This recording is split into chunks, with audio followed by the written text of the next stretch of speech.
We are entering into the next session in the chapter Formation of a Company. We have already seen what is promotion, who is a promoter, how promotion is being done, and the documents to be submitted by a promoter for getting company registered. As a continuation of that, we are going to learn about how registration is happening, and the technical term we use for getting a company registered is incorporation. So, in this session we will be discussing about incorporation. Now, what is incorporation? Incorporation is the stage in the formation of a company coming after promotion.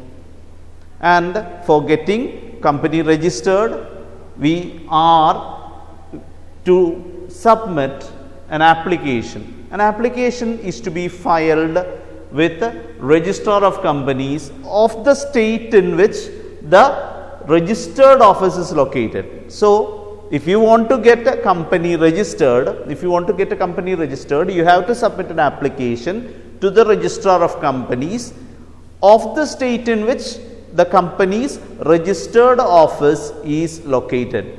If registered office is located in Kerala, you have to submit it to registrar of companies of Kerala. Whereas if it is in Tamil Nadu, to the registrar of companies in Tamil Nadu. So, application is to be filed for getting company incorporated, registered, and it is to be submitted to the registrar of companies of the state in which registered office is located. And when you are going for incorporation, the application is to be accompanied with certain documents which we have already learned, the documents prepared by the promoter. But there are one or two documents more, that means the documents which has to be submitted.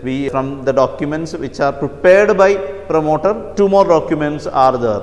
So, we will see which are the documents. First document is Memorandum of Association, MOA, Memorandum of Association, stamped, signed and witnessed.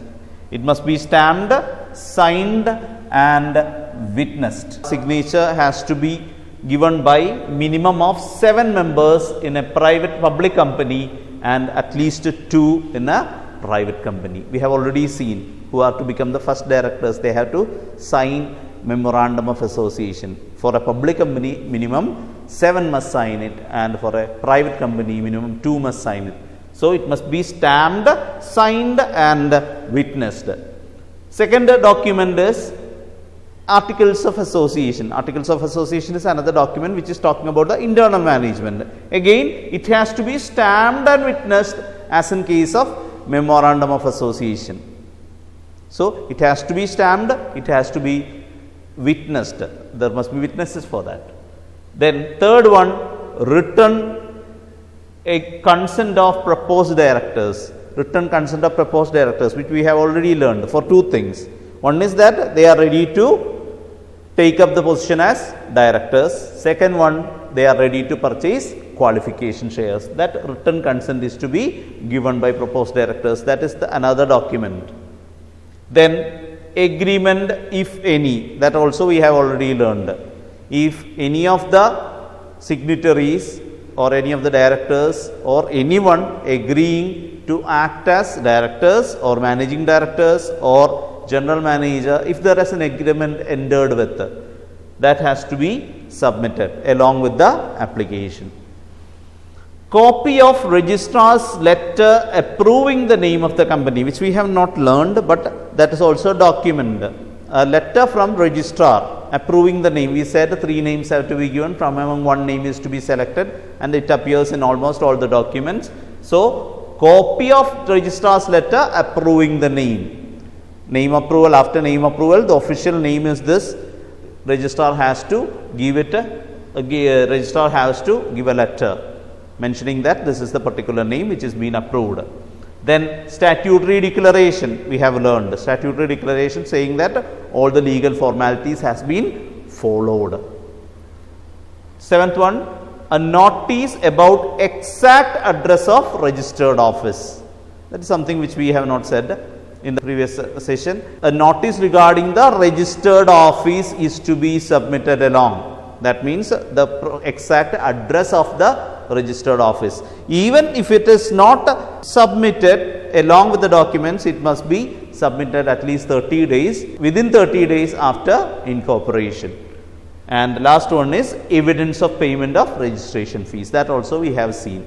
Evidence of payment of registration fees. That means the receipt for the payment made for registration has to be kept along.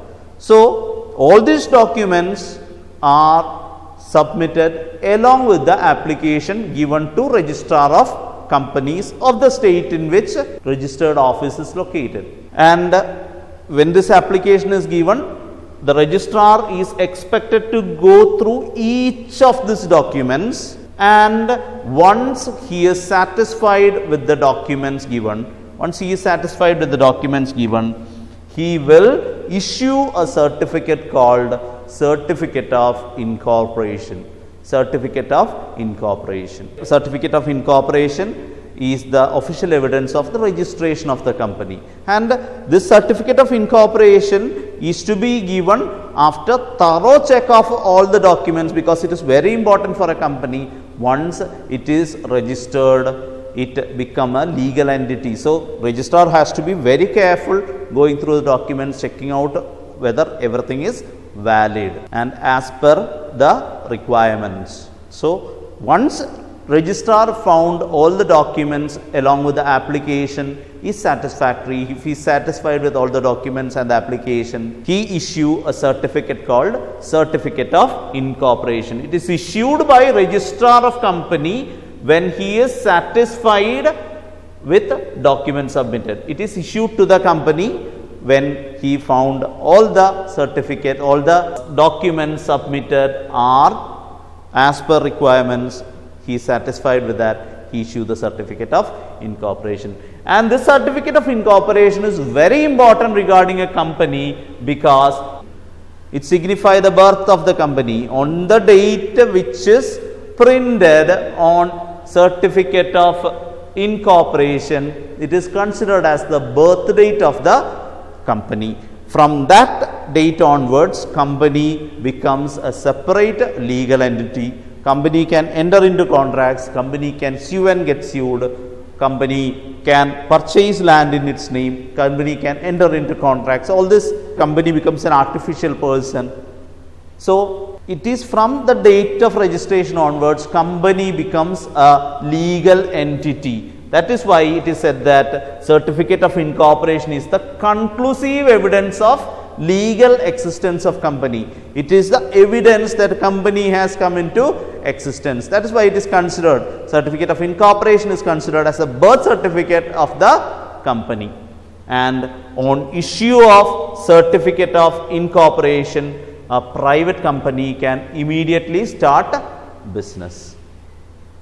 A private company can start business once it receives Certificate of Incorporation, whereas a public company has to wait for Certificate of Commencement.